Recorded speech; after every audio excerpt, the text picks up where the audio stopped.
যুক্তরাষ্ট্রের Los Angeles বিমানবন্দর থেকে উড্ডয়নের কিছুক্ষণ পরে মাঝ আকাশে ইউনাইটেড এয়ারলাইন্সের একটি বোয়িং 787 ড্রিমলাইনার বিমানের ইঞ্জিনে আগুন লাগার ঘটনা ঘটেছে।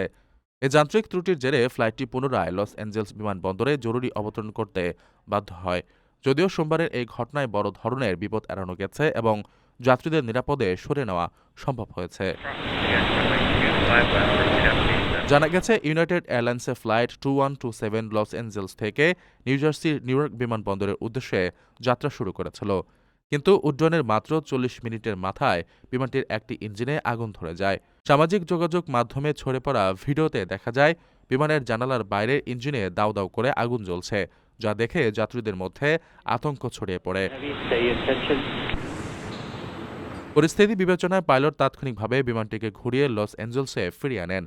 রানওয়েতে সফলভাবে অবতরণের পরপরই বিমানের ইমার্জেন্সি স্লাইড বা জরুরি নির্গমন পথ খুলে দেওয়া হয়। রানওয়েতে আগে থেকেই প্রস্তুত ছিল ফায়ার সার্ভিস ও জরুরি উদ্ধারকারী দল। যাত্রীরা স্লাইড ব্যবহার করে দ্রুত বিমান থেকে নেমে আসেন।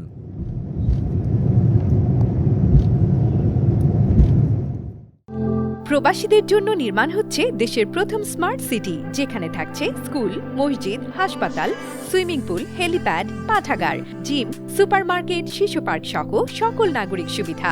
মাত্র 30 লাখ টাকা বিনিয়োগে মিলছে আকর্ষণীয় ফ্ল্যাট। প্লাটিনাম ইনভেস্টরদের জন্য ঢাকা বিমানবন্দরে ভিআইপি প্রোটোকল সুবিধা।